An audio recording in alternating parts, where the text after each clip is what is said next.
Let's talk about brand repositioning from a competitive position. A brand should always aspire to grow, to win, and even to dominate. We've discussed this, but it should also aspire to avoid losing by becoming irrelevant. David Aker makes a very good case for this. So we're living in a world where a significant threat in dynamic markets occurs when customers are no longer buying what the brand is perceived to be making.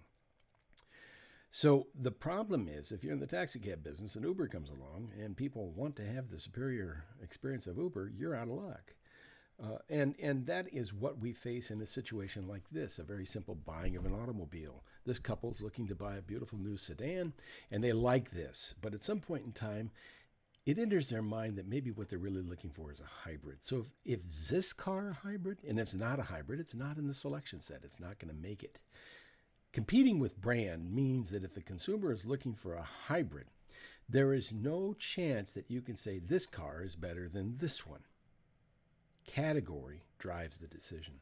So let's think about this for a second. The brand relevance model is really we need to change what people buy by creating new categories or subcategories that alter the ways they look at the purchase decision and user experience.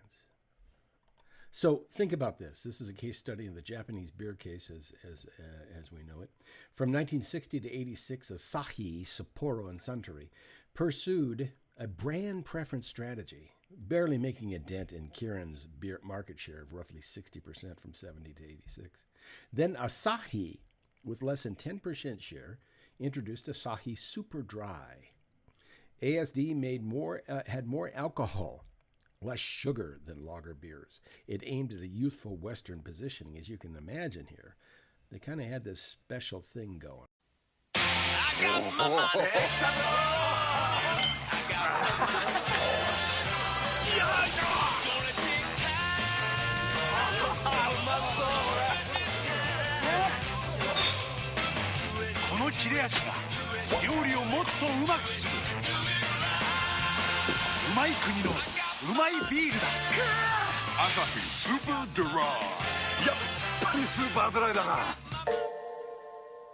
So as you saw in that commercial, they actually communicated the whole notion that dry was a young taste, and it was for the younger people with a higher desire for alcohol and a higher desire for a dry taste.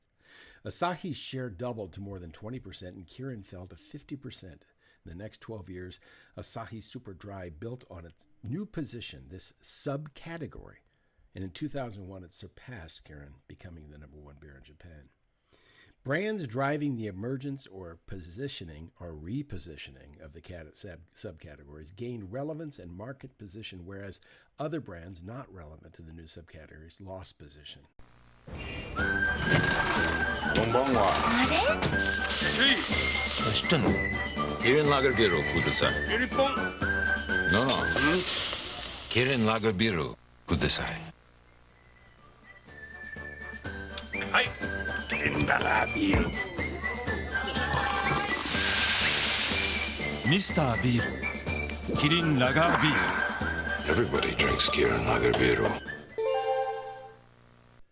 So as you can see, Kirin is tempted to retrench with its core market, the lager drinker, by being the genuine, the real thing. Unfortunately, the market had already shifted its taste preferences, and that's a real challenge. In other words, the subcategory overtook the category.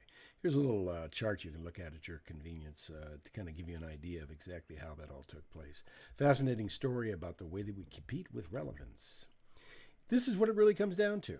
In the brand relevance model, you are relevant if your brand is in the consideration set, the category, and that category or subcategory precipitates the decision. Those two things have to be present.